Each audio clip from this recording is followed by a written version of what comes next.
Melhor programa de debates do rádio brasileiro. Gente que fala. Tem texto e direção geral do jornalista Fausto Camunho. Gente que fala. Reúne de segunda a sexta-feira formadores de opinião para discutir as principais notícias do dia. Gente que fala. Tem o selo de qualidade APCOM. Olá, olá! O programa Gente que Fala está começando pela Rádio 365, a sua rádio de todos os dias, também por imagens pela OTV, a TV da internet, pelas redes sociais, Instagram, Facebook, o nosso canal no YouTube, tudo no ar, tudo à sua disposição para você acompanhar o nosso trabalho, a nossa jornada de hoje, e com retransmissão às 10 da noite pela Rádio Cultura AM 990 de Dois Córregos, no centro-oeste paulista e para 20 cidades daquela região.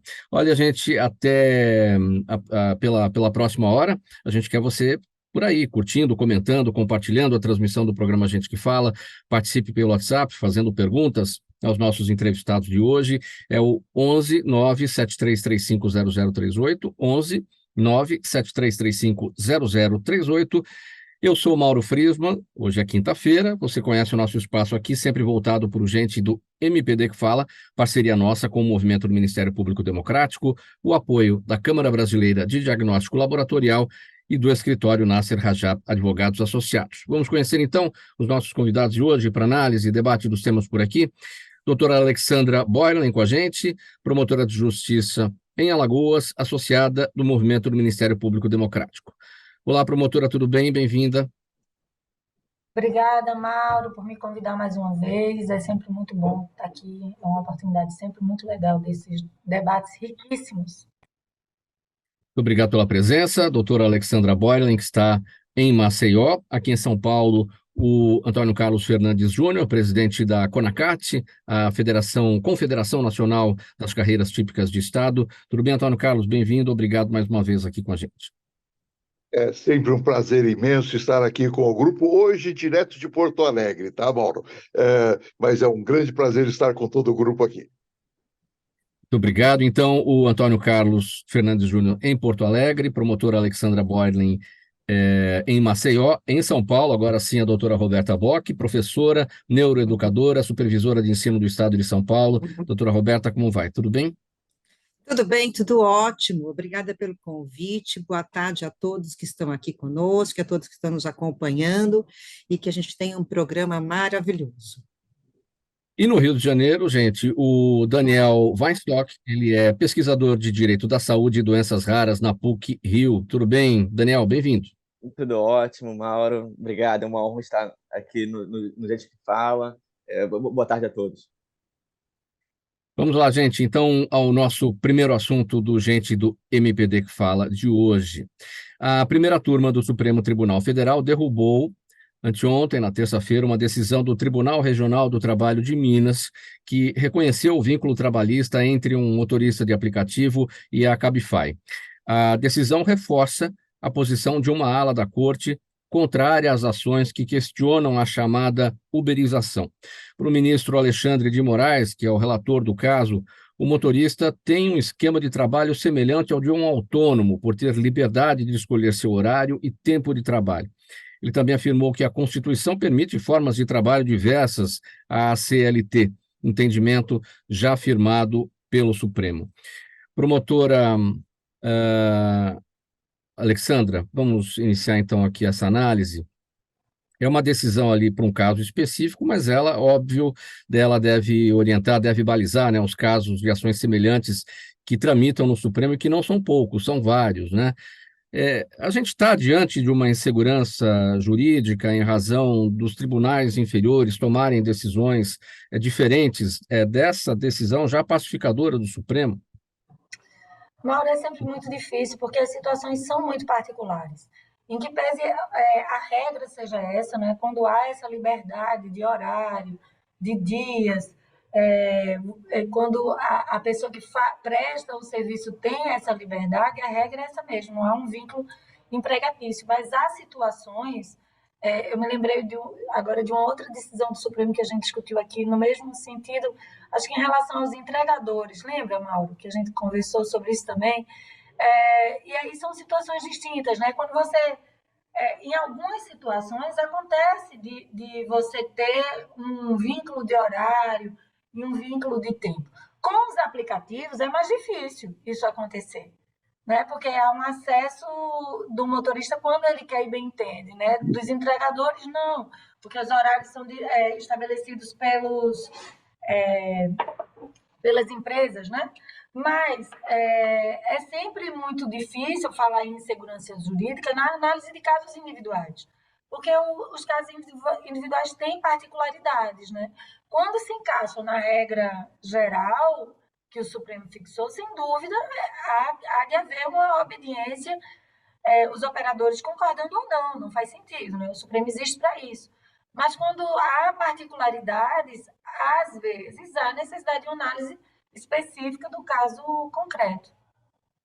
Então, o que a gente deve ainda continuar vendo, em razão dessas particularidades, são ações, decisões tomadas pelas instâncias inferiores, no sentido de reconhecer o vínculo trabalhista, isso indo para Brasília, indo para o Supremo especialmente, e uma posterior derrubada dessas decisões, como aconteceu nesse caso. Acho que isso deve continuar, né? Isso, e a gente tem, em todas as áreas do direito, a gente tem isso, não é? A gente só tem uma dificuldade nessa análise nos tribunais superiores, que eles não fazem análise de prova. E, às vezes, o que encaixa a situação numa especificidade que foge à regra estabelecida é justamente uma análise de prova. Sim. Doutora Roberta Bock, a sua percepção a respeito desse tema, o Supremo Tribunal Federal derrubou o vínculo de motorista de aplicativo. Então, eu vou falar um pouco das novas relações de trabalho, porque essa situação nos lembra isso. Então, a gente vive num mundo de geração de riquezas, tem seus ônus e bônus, né? Que relação de trabalho nova é essa? Então, viver sem chefe, pegando no seu pé, é muito bom, é uma ideia que te deixa feliz, não é? Então, não vou ter mais chefe, eu vou ter meu próprio negócio, eu ouvi dizer que se eu trabalhar bastante, eu vou conseguir, nossa, ficar rico, legal, eu vou ter liberdade. Que liberdade! Você passa a ser o seu chefe, e você passa a ser o seu chefe cruel, porque você trabalha muito mais que 8 horas por dia. Se você falar, hoje eu vou fazer o horário que eu quiser, como? Mas eu não vou ganhar dinheiro, eu já tenho aquela dívida, já tenho aquilo. Então, o mundo do trabalho está se desenhando de uma forma que a saúde da pessoa não vai aguentar, né? Ele só ganha se ele trabalhar. E ele só ganha se ele trabalhar na idade que ele produz. Porque depois, se ele não conseguiu guardar um dinheirinho, e ele não vai conseguir mais ficar 6, 7, 8, 10 horas sentado num carro, no caso do Uber, como é que fica a saúde dele? Como é que fica a vida dele? Com que dinheiro ele vai viver? Então, são questões que estão aí no meio dessa decisão que não são levadas em consideração. Esse discurso de que você vai trabalhar para você, que vai sobrar tempo para você, que você vai ter o tal do autocuidado, que você vai ter tempo para ir na academia, que você vai ter tempo. Isso parece que está ficando cada vez mais distante. Então, essa discussão é séria, ela tem que ser trazida para a sociedade e uma nova forma de cuidar dessa situação tem que surgir, porque senão as pessoas vão adoecer e vão morrer muito cedo, com a ilusão de ficar rica. E existe uma camada da população que não tem acesso a isso, né? Que vai continuar trabalhando 8 horas por dia, trabalhando, cortando de madrugada e pegando ônibus e sei lá o quê. Então, a discussão que tem que ser mais ampla e discutida com a população. Daniel, o viés da saúde, você que tem o seu trabalho ligado a esse setor, né, como destacou aqui a doutora Roberta, se continuar do jeito que está, a saúde não vai aguentar. Exatamente. E é um ponto muito importante também olhar não apenas para a saúde física, mas para a saúde mental também. Se a pessoa ela fica em um estado de exaustão muito grande, ela trabalha por muitas horas por dia sem descanso, isso gera um impacto na saúde mental, que é importante. Eu acho que muitas vezes, hoje no Brasil, a gente não dá muito valor à saúde mental, mas a saúde mental ela é extremamente importante, ela deve ser levada a sério e deve ser entendida como uma questão de saúde pública. Então, um exemplo, é importante ter programas de auxílio para pessoas de baixa renda, no âmbito da saúde mental, seria muito importante. Então, o excesso de trabalho de fato, uma das causas importantes de impactos negativos na saúde física, mas também na saúde mental. É importante a gente olhar para esse aspecto também.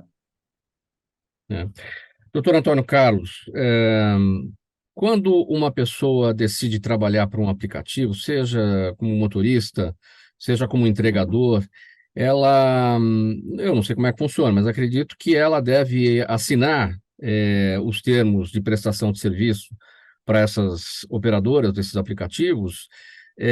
Isso passa a ser uma decisão pessoal dela, uma escolha pessoal dela, né? Como é que a gente leva isso em consideração mais adiante na hora de exigir direitos trabalhistas para uma situação que foi firmada, né, nessas condições de uma decisão pessoal de prestação de serviço?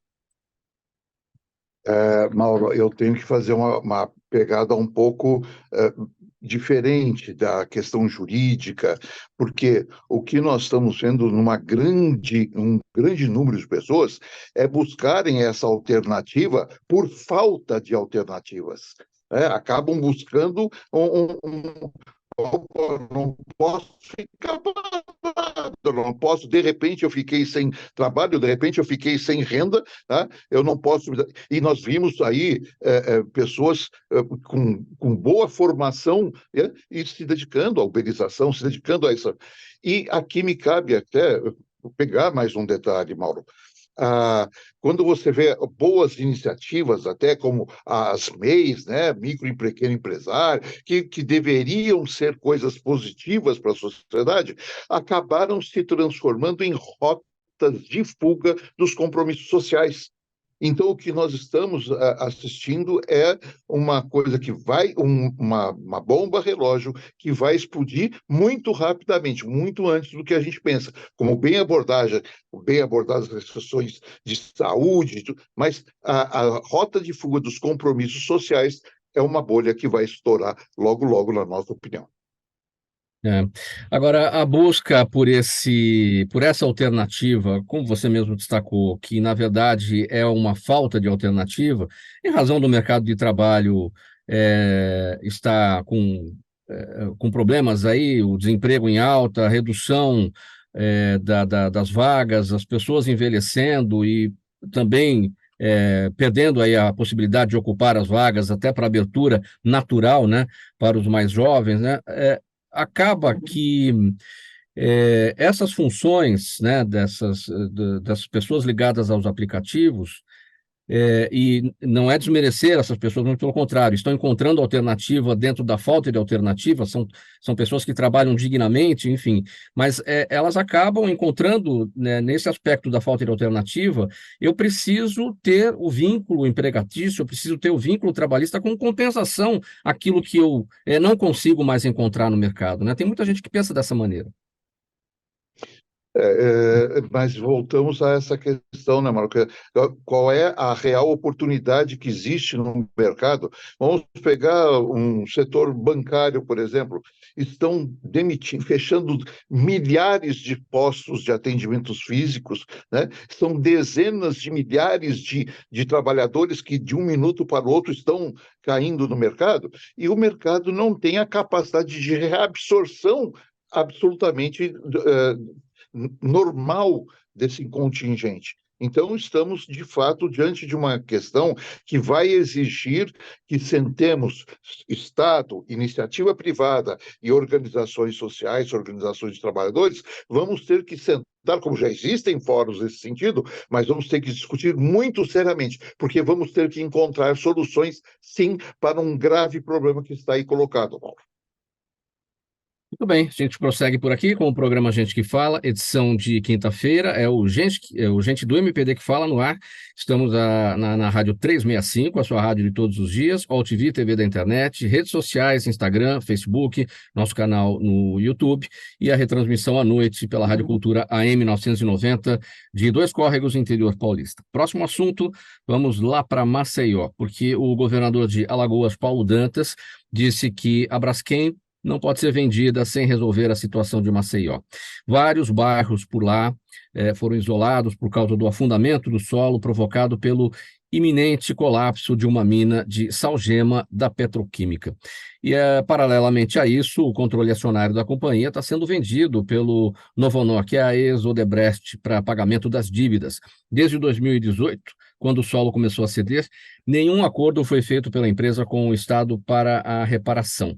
Já com a Prefeitura de Maceió, foi firmado neste ano uma indenização de 1 bilhão e 700 milhões de reais. O governador de Alagoas, Paulo Dantas, fez duras críticas ao acordo com a Prefeitura, que chamou de ilegal, imoral e inconstitucional.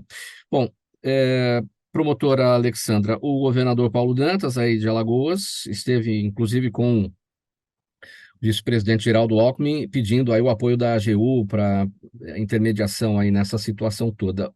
Como é que é a atuação do Ministério Público de Alagoas nesse imbróglio todo? Então, a princípio, a atribuição constitucional e legal do Ministério Público nessa questão, que é decorrente de mineração, é do Ministério Público Federal.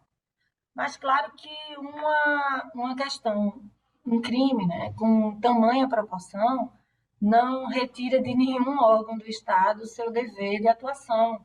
É uma matéria que ela tangencia todas as atribuições. Então, existe também no Ministério Público do Estado uma força-tarefa com indicação de vários colegas que atuam em áreas específicas, né? O Daniel falando aqui da saúde mental, né? Imagina a saúde mental de quem vive essa situação desde 2018. É uma situação de extrema gravidade que, do meu ponto de vista como cidadã, e aqui não estou falando como Ministério Público, exige que a gente pondere uma questão que antecede, né? O que faz as mineradoras continuarem cometendo crimes ambientais graves, onde a vida e a história das pessoas perdem valor, né? O que é que a gente tem permitido às mineradoras? Porque a Braskem não é a única, embora haja um registro de maior crime ambiental urbano do mundo, né? Me parece que assim permanece, e a gente espera que permaneça, que nunca aconteça em nenhum outro lugar um crime ambiental mais grave. Mas, assim, a gente tem várias mineradoras, né? A Vale e outras mineradoras que cometeram crimes ambientais e continuam praticando a mineração sem os cuidados necessários, né? Por que isso acontece? Porque o lucro é muito maior do que efetivamente a suposta reparação do prejuízo, porque um prejuízo desse é reparável. É só você conversar agora com os moradores de Brumadinho, que a cidade acabou. Então, assim, Maceió, idem, a depender das previsões de danos mais graves, porque a gente ainda vive nessa circunstância, né? São projeções a partir de análise de geólogos especialistas de várias possibilidades de ocorrências de situações mais graves, tanto de acomodação do solo de forma mais leve, e que vai permitindo, sim, com certeza, a desocupação de uma área grande, mas que ela vai se acomodando com um desastre menor, com menos mortes, porque perdas patrimoniais e de história de vida, essa é irreparável, não tem o que fazer, mas com a proteção da vida, né, o bem maior do ser humano. Se essa acomodação for mais calma, é possível. Se essa acomodação for mais abrupta, é mais difícil. E há ainda previsões em que pese, as pessoas falam, só é um bairro, chama Mutange, né, que está em cima dessa mina. Mas todo mundo sabe que se você tem esse afundamento aqui, toda a área ao redor ela é atingida em maior e menor proporção. E se você pensar que, de um lado de Maceió, você tem a lagoa, a segunda maior lagoa do Brasil, que essa lagoa é conectada com o mar, e que entre a lagoa e o mar há 3 bairros, pelo menos, né, o que vai acontecer com o afundamento da lagoa? O mar, né, a gente sabe disso, né? É só pegar 2 copinhos, né, com um canudinho e ver. Se um vai para baixo, o outro, né? É normal a acomodação. Então, assim, a gente tem uma situação de incerteza muito grande. Mas o que me angustia mais nessa situação é que essa disputa não pode ser política, né? Essa proteção e união de esforços tem que ser em favor da população. E a população está muito desesperada, muito desesperada. A coisa mais triste, as entrevistas de idosos sendo retirados de suas casas de madrugada, sem familiares, sem ter para onde ir, sem saber quando volta, sem poder tirar a sua vida que está ali. Né? Então, assim, a situação humana é irreparável. Os danos de saúde mental são irreparáveis. E o que a população tem reclamado é que as indenizações patrimoniais têm sido aquém do valor do imóvel. Claro que hoje ninguém compra um imóvel ali, né? Então o valor hoje está perdido, mas está perdido em razão do crime ambiental. E há uma estipulação de preço pela Braskem dentro daquele limite e uma desapropriação, vamos dizer assim, pelo risco. E fica todo mundo numa situação de insegurança muito grande, porque as avaliações elas não são matemáticas, elas não são precisas. Pois não, Mário? A preocupação que fica, promotora, é no sentido do seguinte, né? Você falou em questões políticas, a gente vê aí o movimento do governador de Alagoas, Paulo Dantas, em relação à prefeitura de Maceió, porque eles são rivais políticos, né? O prefeito e o governador, mas a preocupação é no sentido de que já não aconteceu nada com Mariana, já não aconteceu nada com Brumadinho, enfim. Então, a preocupação de que não aconteça nada com relação ao que está acontecendo aí. E as pessoas. O acordo feito pela Prefeitura de Maceió está sendo questionado não apenas pelo governador. A sociedade civil tem questionado fortemente. O Ministério Público Federal, o Ministério Público Estadual, a Defensoria tem acompanhado e criticado algumas situações. Inclusive, parte da população não aceita porque, pela nossa legislação, você não pode dispor do meu direito. E se eu sou prejudicada individualmente e não concordo com esse acordo que você fez, você não pode fazer em meu nome. Mas tem uma outra questão que tem sido questionada, que tem sido levantada, e aí eu não posso falar porque a gente ainda está numa fase de levantar hipóteses e ainda investigar, né? Como eu te falei, não é uma questão de fácil definição, mas as verbas dessa indenização que foram repassadas para o município, elas foram repassadas com um objetivo específico, que era para... eu não gosto de falar ressarcir o dano, porque esse dano é irreparável, nada é capaz de reparar, mas para amenizar os danos dessa população que está tão sofrida. E o que se diz, e ainda está em apuração, é que grande parte desses recursos tem sido e vem sendo usado em outras situações do município. Então, quer dizer, nem eu tomo as minhas providências com o recurso próprio, nem eu tomo as minhas providências com o recurso da suposta indenização, nem eu cobro da empresa a reparação. Eu não quero dizer reparação, porque não é reparação, gente, é irreparável o dano, mas a amenização desse dano. Então, assim, são muitas questões, Mauro. Isso se tudo na vida tiver que ter um lado bom, esse grito foi importante para que os olhares nacionais se voltassem, porque essa população vive isso desde 2018, com muito sofrimento. Muito sofrimento. Muita gente saiu sem aluguel social, já desde o começo, ou para um aluguel social. Imagine, você de repente vive um padrão e de repente vai para um aluguel social, para um imóvel em outro padrão. Você perde o seu comércio. Os animais foram abandonados na região.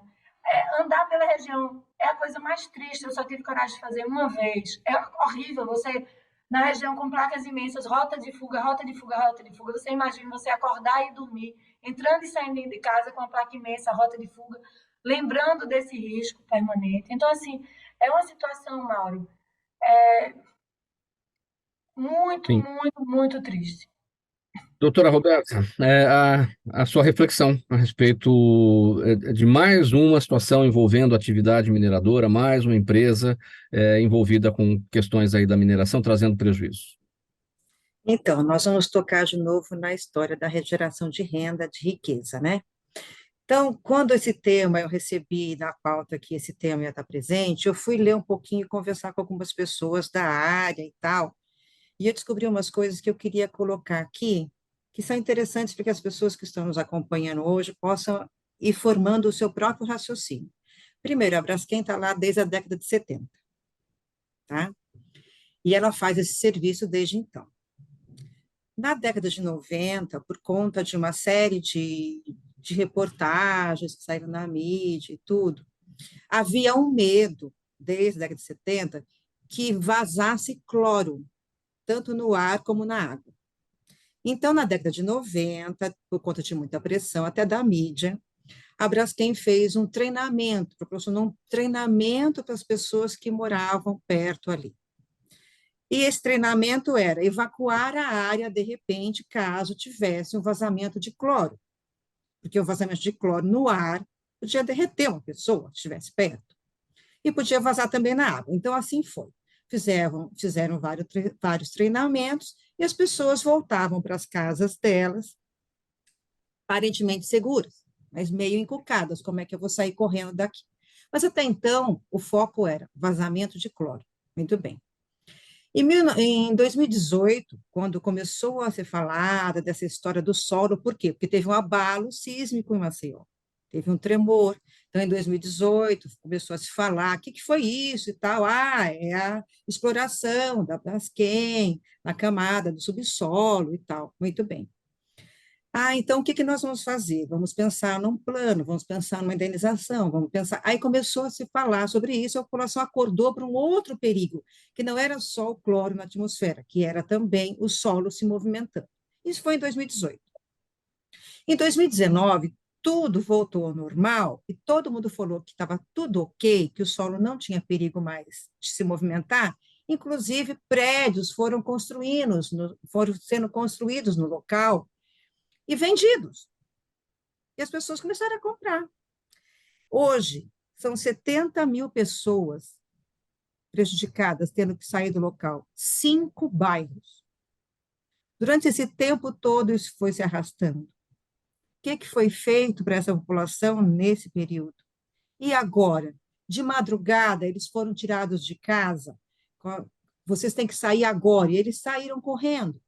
Vão para onde? Tem aluguel social? Tem onde morar? Então, é mais uma ação da geração de riqueza, que a gente não tem como voltar atrás nesse movimento social, nesse movimento do mundo, não tem como voltar atrás. Isso é fato, a geração de riqueza é fato. Mas como eu vou conduzir isso? E agora eu vou, de novo, tocar na saúde, no tema da saúde, porque essas pessoas, a saúde mental e a saúde física dessas pessoas sofreram um dano irreparável, eu não sei como, além do prejuízo que eles tiveram com os bens, como é que fica a saúde deles? Vai ter um tratamento? Eles vão ter esse cuidado? O que vai acontecer da agora em diante? E vamos olhar para essa situação como aquela história que a minha avó já falava, quando a barba do vizinho está pegando fogo, eu coloco a minha de molho, né? Isso, por aí, não só no Brasil, no mundo todo, isso está presente.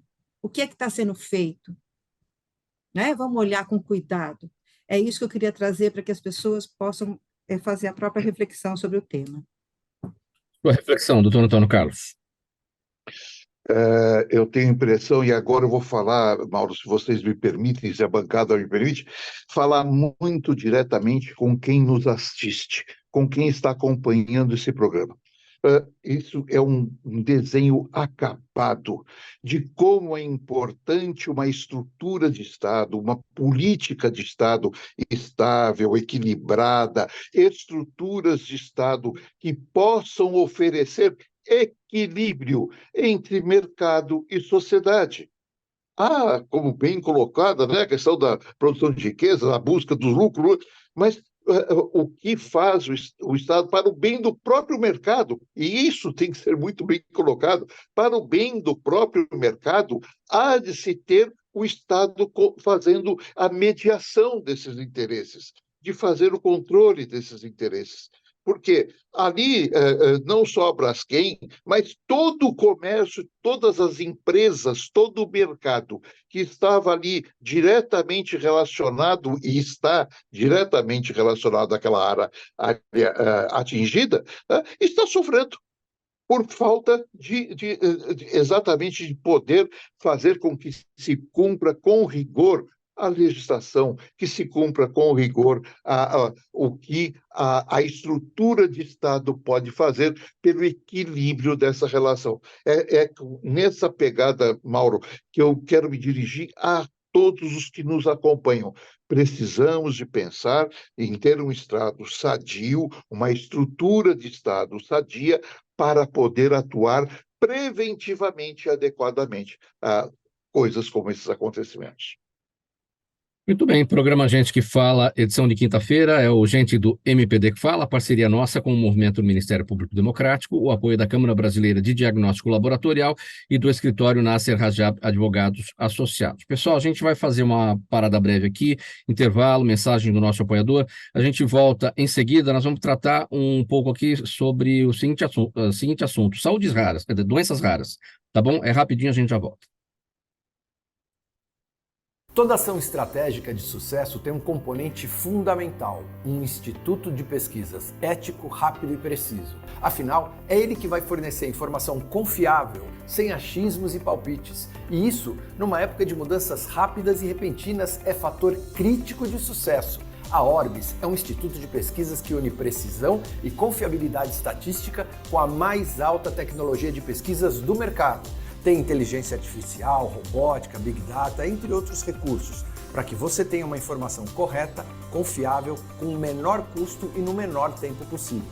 Na sua próxima ação, seja ela corporativa ou política, comece pela Orbis, porque com a informação correta você vai mais longe, mais rápido e com mais segurança. O programa Gente que Fala no ar, edição de quinta-feira, gente do MPD que Fala, parceria nossa com o Movimento do Ministério Público Democrático, o apoio da Câmara Brasileira de Diagnóstico Laboratorial e do escritório Nasser Rajab Advogados Associados. Pela Rádio 365, sua rádio de todos os dias, AltV TV da internet, redes sociais, Instagram, Facebook, nosso canal no YouTube e a retransmissão à noite pela Rádio Cultura AM 990 de Dois Córregos e outras 20 cidades da região do Centro-Oeste paulista. Vamos tratar sobre o seguinte: a Subcomissão Permanente de Direitos das Pessoas com Doenças Raras encerrou os trabalhos de 2023 com a aprovação de um relatório sobre as atividades deste ano. O texto da senadora Mara Gabrilli destacou as ações de fiscalização do teste do pezinho, principal instrumento de triagem neonatal, e da Política Nacional de Atenção Integral em Genética Clínica. A subcomissão também definiu focos de atenção no próximo ano, em especial sobre a legislação que instituiu a Política Nacional de Atenção Integral às Pessoas com Doenças Raras no âmbito do Sistema Único de Saúde. Daniel, vamos tratar a respeito desse tema, doenças raras, um assunto desafiador. Quais são os balanços em relação ao que pode ser feito esse ano e as expectativas para 2024 dentro lá da subcomissão no Senado? Perfeito, Mauro.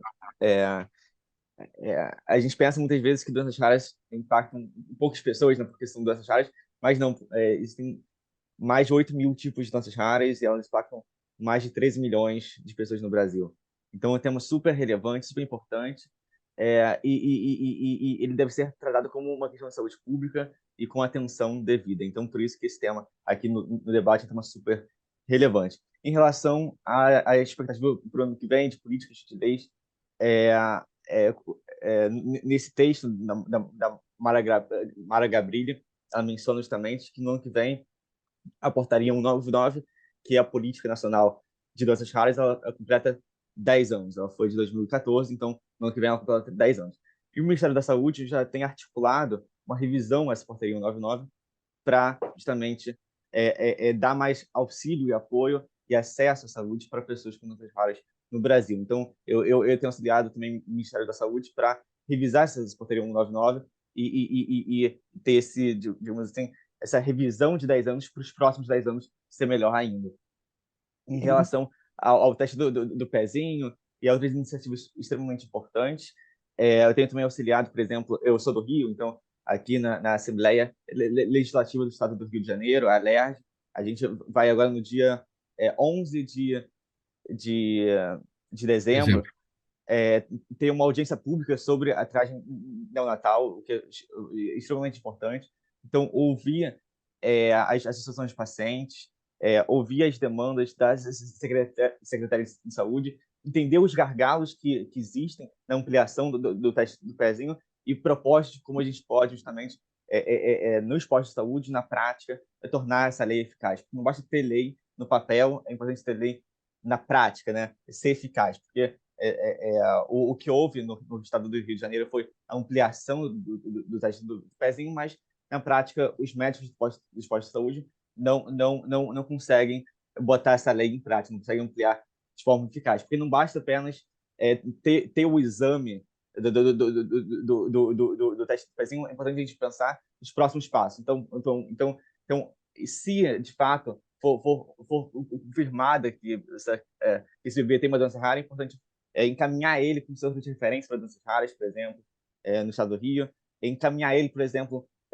para ter acesso a remédios para a doença dele. E muitas vezes esses remédios não estão disponíveis, muitas vezes os centros de referência longe da casa dele e uma pessoa de baixa renda que não tem, que não pode ir até o centro de referência porque muitas vezes o transporte público é caro para as pessoas. Então, ter formas de auxílio para as pessoas para elas terem acesso à saúde eficaz e de qualidade. E podemos pensar também que saúde não é apenas acesso a diagnósticos ou a medicamentos, né? Existem também o que a gente chama de determinantes sociais da saúde. Então os desafios das pessoas necessárias vai muito além de acesso a diagnósticos e tratamentos. Então, um exemplo, é importante a gente ter escolas que são inclusivas e acessíveis para crianças que têm doenças raras. A gente tem um mercado de trabalho que seja inclusivo, entenda a importância da diversidade e, por isso, incluir adultos que tenham doenças raras. Que por mais que eles tenham doenças raras, crônicas e complexas, são pessoas que muitas vezes produzem, estudam e são pessoas incríveis, com sonhos, com projetos de vida. Então, não só porque ele tem uma doença rara, ele não pode ser um aluno brilhante, ou não pode ser um empregador brilhante. Então ter esse olhar de que pessoas com doenças raras são pessoas iguais a nós, elas merecem direito à vida e direito à saúde, é muito importante. Daniel, como é que funciona a interlocução entre o seu grupo? Porque você é pesquisador de Direito e Doenças Raras na PUC São Paulo, né? Então, como é que é a interlocução desse trabalho feito aí por você e pelo grupo aí na PUC com a LERJ, por exemplo, que você falou aí do trabalho que vai acontecer agora no dia 16, né? E com o próprio Congresso Nacional, com frentes parlamentares? Perfeito. A minha PUC é PUC do Rio, na verdade, na PUC São Paulo, mas perfeito. É o seguinte, eu já há alguns anos eu faço parte desse grupo de pesquisa, e uma pesquisa que não envolve apenas a PUC do Rio. Eu fiz muito recentemente, por exemplo, esse artigo científico com uma colega minha de Harvard, e foi uma pesquisa que durou quase 3 anos, que a gente conversou com famílias de baixa renda do Brasil todo, e não apenas do Brasil, de outros países também, da Colômbia, do Peru, do Chile, para ouvir essas famílias e entender quais eram as demandas delas. Então um exemplo, o que eu falei também dos determinantes sociais da saúde, a grande maioria dos casos, assim que o paciente ele recebe o diagnóstico, esse pai da criança ele abandona a esposa, enfim. Então a maioria dos casos são mães solas de baixa renda que têm filhos com doenças raras.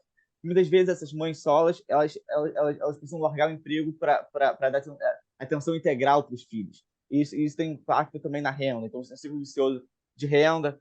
Enfim, e também elas têm outras dificuldades no acesso à saúde. Então com base nas entrevistas que fizemos com centenas de pacientes e suas famílias, com associações de pacientes, dando não apenas voz a elas, mas ouvidos a elas, ouvindo elas e as demandas que elas tinham, as propostas delas, a gente montou esse artigo que foi publicado no The Lancet Regional Health Americas, que é uma revista britânica, uma das maiores revistas científicas do mundo, e justamente onde a gente dá propostas de leis e de políticas públicas para justamente garantir acesso à saúde de qualidade para as pessoas de baixa renda no Brasil. Então as propostas são diversas, vou citar alguns. A ampliação, por exemplo, dos centros de referência para doenças raras ao redor do Brasil. Hoje, os centros de referência eles estão mais na região sul e sudeste, e tem pouquíssimos centros de referência nas regiões norte e nordeste. Na norte, é apenas um centro de referência. Então aumentar o número de centros de referência nas regiões norte e nordeste. Aumentar a ampliação a importância também de dar apoio às famílias de baixa renda que vivem com doenças raras, porque o impacto das doenças raras não é apenas nos pacientes, mas também nos pais, nos irmãos, nos professores. Então ter esse apoio às famílias. Enfim, são dezenas de propostas, ou um exemplo, dar cursos e cartilhas para médicos do SUS sobre doenças raras, porque muitos médicos do SUS não conhecem nada sobre doenças raras, então dar esses cursos gratuitos a esses médicos do SUS. Então há muito o que se fazer para garantir o acesso à saúde às pessoas. Vamos seguir aqui com mais um tema nessa edição do programa Gente que Fala, de quinta-feira, gente do MPD que Fala, parceria nossa com o Movimento Ministério Público Democrático, o apoio da Câmara Brasileira de Diagnóstico Laboratorial e do escritório Nasser Rajab, advogados associados. Olha, gente, estamos pela Rádio 365, sua rádio de todos os dias, pela UTV, TV da internet, redes sociais e ainda retransmissão à noite pela Rádio Cultura AM 990 de Dois Córregos, no Centro-Oeste paulista. O assunto é o seguinte agora, o senador Rogério Marinho, PL, Rio Grande do Norte, protocolou uma PEC que, na prática, invalida a decisão do Supremo Tribunal Federal que responsabiliza jornais por declarações de entrevistados. O Supremo decidiu em 29 de novembro que os veículos são responsáveis por eventuais declarações caluniosas de entrevistados. E a decisão foi alvo de críticas da oposição. E o senador Rogério Marinho, no dia seguinte, disse que iria propor uma solução legislativa para o caso. Então aí ele veio com essa PEC que ele acabou de protocolar. Seu entendimento sobre esse movimento do senador Rogério Marinho, sobre a decisão em si, né, do próprio Supremo com relação às declarações caluniosas de entrevistados publicadas na imprensa, Antônio Carlos? Bom, estamos aí diante de uma disputa que se acirra bastante entre legislativo e judiciário, né? O Supremo e o Congresso Nacional têm tido alguns embates nesse sentido. E a impressão que eu tenho é que a matéria exigiria, sim, alguma reflexão por parte, alguma interferência por parte do legislativo, né? Porque a decisão do Supremo, ela talvez engessa demais essa questão das declarações, né? Os veículos de divulgação não são necessariamente responsáveis pelo que dizem os seus entrevistados. É meu entendimento leigo, tá? A minha posição leiga sobre o assunto. Mas, de qualquer maneira, eu tenho a impressão que é um assunto que traz para o debate um tema importante. Tá? No mínimo, provoca o debate mais aprofundado desse tema, e aí eu quero muito ouvir a doutora Alessandra, a doutora Roberta, sobre temas que elas dominam bem mais. Vamos ver a doutora Roberta primeiramente, doutora Roberta, porque os veículos de comunicação, de uma maneira geral, não receberam essa decisão do Supremo de forma ruim, até no sentido de que entendem que isso ajuda no desenvolvimento do bom jornalismo.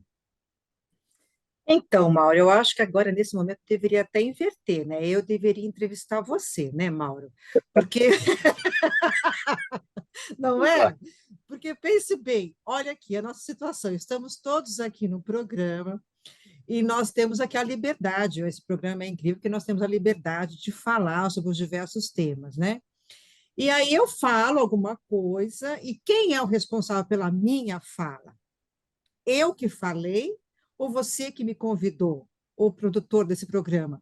Então, veja que discussão que precisa ser aprofundada e delicada, porque, de repente, você acaba tendo uma espécie de censura. dá margem a uma espécie de censura. As pessoas começam a interpretar de outras formas, e, de repente, esse programa passa a ser gravado e vocês se acham no direito de cortar determinadas falas, porque agora vocês são responsáveis pelo que eu falo. Então, olha que reflexão assim incrível. E, de fato, eu gostaria imensamente de ouvir você. Eu sei que não é esse o sistema, o programa não é esse. Eu não entrevistaria você hoje, quem sabe um dia eu entrevisto você, mas é essa a minha opinião. É um tema muito delicado, que precisa de uma discussão mais ampla, e a gente vive agora um momento de podas de algumas liberdades que nós tínhamos, e isso tem que haver um cuidado, né? Então, eu vejo esse tema muito delicado, Mauro. Eu tive a oportunidade de comentar alguma coisa na semana passada, e nessa linha de que os veículos de comunicação, de uma maneira geral, entendem que isso reforça o bom jornalismo, doutora Roberta, porque o jornalista que atua de forma séria, correta, que conhece as técnicas para apuração, ele não vai correr esse risco e não vai colocar o veículo em risco, né, de ser processado em razão de uma declaração caluniosa. Então, eu também entendo que isso reforça o bom jornalismo e não se trata de uma censura. Tive essa oportunidade de comentar aqui na semana passada. A minha preocupação, eu falei a respeito do seguinte: é, aquelas fontes que são mal intencionadas e que vão para a imprensa já com aquele objetivo de caluniar esta ou aquela pessoa, estas de fato estão em maus lençóis, porque elas vão ser podadas. Com um bom jornalista tratando a notícia, elas vão ser podadas. E o risco disso, uma vez que você não pode fazer na imprensa uma fala caluniosa, você pode criar fake news aí, de qualquer maneira, pelas redes sociais. E eu também me manifestei aqui nesse sentido, do risco de aumentar a quantidade de fake news, né, por conta desse tipo de medida que, na verdade, não aperta a imprensa, força a imprensa a fazer um jornalismo melhor, no meu entendimento. Perfeito, Mauro. Muito obrigada pela entrevista e me fez agora refletir sobre o tema. Porque olha que interessante que você colocou. Isso surge por conta de um momento histórico que a gente viveu, né? De um momento das fake news que não existiam, de um momento muito vulnerável, né? Então, isso surgiu por um movimento histórico. Muito interessante. Muito obrigada pela entrevista. Claro que é uma opinião minha, enfim, eu não é um entendimento geral, longe disso de ser um entendimento geral da imprensa, mas eu creio que boa parte da imprensa está com esse pensamento de que a medida pode, de fato, ajudar no bom jornalismo em vez de trazer problemas para os veículos. Quero ouvir o entendimento aqui da doutora Alexandra. Eu acho que trazer o assunto para o Congresso é uma forma positiva, né? A gente vive num sistema que exige essa discussão entre os poderes, né? E no mundo da teoria, pelo menos, é um espaço de maior representatividade social do que o Supremo. O Supremo fez a partir de uma demanda específica, mas se esse não é o entendimento, e a partir de uma interpretação de uma legislação específica em vigor, se há necessidade de uma nova discussão, como a gente está falando aqui, de um entendimento e de um aprofundamento, que bom que o Congresso possa fazer, e o Executivo vai ser chamado para isso também, e talvez até o Judiciário outra vez, se a gente for discutir a questão da liberdade de imprensa, que volta para a questão constitucional. Então, você poder usar aqui os três poderes, trazer os três poderes para esse debate, eu acho importante. E em que pese tem uma tendência, Maura, a concordar com você, eu me preocupo, por exemplo, você já me ouviu aqui várias vezes, mas nada impede que eu agora, por uma questão política, por exemplo, ao a gente conversar sobre o comentário do governador em relação ao acordo do prefeito, ao invés de eu dizer, olha, é uma coisa que está sob investigação, ele chegasse aqui e dissesse, esse prefeito é um ladrão, ele fez isso ou fez aquilo outro.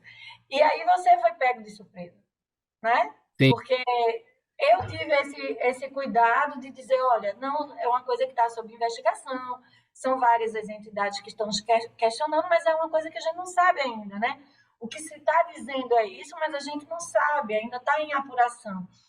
Mas, às vezes, de uma forma assodada, a pessoa usa o espaço criado pelo outro, numa relação de confiança, para um gesto mais político, que foi isso que a gente veio vivendo, e a doutora Roberta levantou muito bem, e que talvez tenha sido esse o cuidado que o Supremo quis dar, e, ao mesmo tempo, tem um contraponto, que é o veículo ser pego de surpresa na sua entrevista, né? A gente também tratou disso na semana passada, porque essa é uma especificidade do veículo falado, né? Do rádio e da televisão, enfim, coisa que o veículo impresso não corre. Então, é uma especificidade que depois vai ter que ser tratada, né? Porque quem caluniou, quem difamou, quem injuriou foi a fonte ali ao vivo, e o jornalista e o veículo foram pegos de forma desprevenida. Então, claro, cada caso é um caso, né? Então, enfim. Tá vendo? O debate está posto e os problemas estão colocados, e a gente vê que ajustes precisam ser feitos, e vamos ver onde é que as coisas vão parar, né, para esses ajustes de fato ocorrerem e a gente ter o melhor trabalho a desenvolver aqui na imprensa. Bom, eu vou falar rapidinho aqui, não vou nem ler o tópico inteiro, porque a gente está atrasado e tem perguntas da audiência. Privatização da Sabesp aprovada na Assembleia Legislativa de São Paulo, e fazendo valer aí o objetivo do governador Tarcísio de Freitas, que colocou isso como bandeira de campanha, Antônio Carlos. Sou contra. Eu acho que essa privatização da Sabesp é um equívoco grave que vai se refletir na sociedade, vai se refletir em vários municípios, né? Porque temos realidades tão distintas que aí vai vingar, de fato, o interesse econômico puro e simplesmente, que é o que não cabe dentro da estrutura de Estado. Estar com o interesse puro e simplesmente econômico está no DNA do mercado, está no DNA da empresa. Tá? Assim como pesar os aspectos sociais, isso não é uma beleza de boa vontade da estrutura de Estado ou do Estado. Isso também está no seu DNA. Tem que fazer a ponderação sobre os aspectos não econômicos. E essa ponderação passa a desaparecer com essa privatização. Eu não costumo emitir a minha opinião aqui para as coisas, já que eu falei a respeito dessa questão da decisão suprema em relação à responsabilidade da imprensa com as declarações dos Estados. Vou falar aqui para a Roberta Bock sobre o seguinte: já que o Antônio Carlos se declarou contra, eu também sou contra a privatização da Sabesp, e sem nenhuma posição ideológica aqui, doutora Roberta. Eu entendo que a água é o bem da vida, e a gente não pode ver a água ser tratada como uma situação de bem econômico. Isso tem que estar na mão do Estado. Não importa se o governo de plantão é X ou Y. A gente está falando do Estado brasileiro tomando conta desse setor. Seu entendimento, Roberta Bock? Perfeito, perfeito. E aí eu vou ressaltar: que cena deprimente nós assistimos ontem na Alesp. Que cena horrível. Que desrespeito à população. Qual é o princípio de uma política pública? O princípio de uma política pública é ouvir a demanda da sociedade, e dar respostas possíveis e legais e humanas a essa demanda.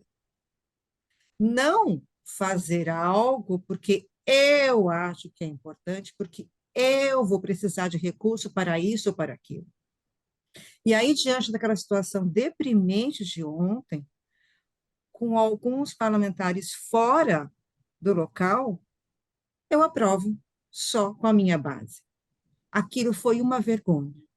Eu acho que aquilo é a fotografia da situação que nós estamos vivendo agora. Concordo plenamente com os dois comentários que vieram antes de mim. Perfeitos. 6 minutos para 1 da tarde, 5 agora. Muito rapidinho, perguntas da nossa audiência, uma para cada um. Doutora Roberta, Jaime, aqui em São Paulo, Jardim Bonfilholi. Jaime, obrigado aqui pela participação sempre. As escolas cívico-militares poderão formar ideologicamente os alunos? Bem rapidinho. Precisaríamos de um programa inteiro, né? Mas a questão de formar o aluno é muito mais ampla. Ela vai permear o currículo e que sujeito que eu vou formar para essa sociedade que nós estamos vivendo hoje. Olha, tudo que nós comentamos no programa hoje, que momento histórico que nós estamos vivendo, que sujeito nós precisamos para hoje e não para o passado, para hoje. Essa discussão é urgente. Doutora Alexandra Patrícia Lopes no YouTube pergunta: os governantes que se omitiram durante décadas em relação a todos os alertas feitos sobre os riscos da escavação em Maceió podem ser responsabilizados? Olha, tanto a legislação criminal como a civil no nosso país tem prazos, né? E é muito pouco provável, tá? A gente tem, né, tem levantado várias questões sobre os controles ambientais e os licenciamentos. E aí teria que ser analisado individualmente, porque a legislação para punição, que foi a pergunta específica, toda ela prevê prazo. A pergunta agora aqui para o doutor Daniel. Luciana Trindade está no Facebook. Qual é a estimativa do número de portadores de doenças raras no Brasil e qual delas é a mais comum ou menos rara? É a Luciana Trindade, doutor Daniel. Perfeita. São cerca de 13 milhões de pessoas que vivem com uma doença rara no país. 13 milhões. E diversas doenças raras são menos raras, como assim. Então, tem a fibrose cística, por exemplo, tem a AME, e tem outras doenças que são chamadas de ultra raras, que aí afetam 5 pessoas, 10 pessoas, 100 pessoas. Mas grande parte das doenças raras impacta 2 mil pessoas, por exemplo, no Brasil, 3 mil, 5 mil. Então são chamadas raras, mas impactam bastante gente. Então acho que duas seriam a fibrose cística e a AME, 2 exemplos. Antônio Carlos, Aline Gomes no Instagram. Por que países como Estados Unidos, França, Reino Unido e Alemanha reestatizaram os serviços de água e esgoto?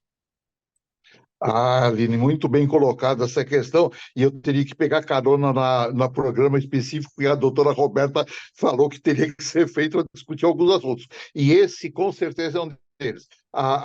Temos observado no mundo, de uma maneira geral, uma reestatização de uma série de serviços essenciais à sociedade, essenciais à população. E essa é uma tendência que se estabelece e que vai ter consequências, inclusive no Brasil, na contramão do que aconteceu ontem na Alesp.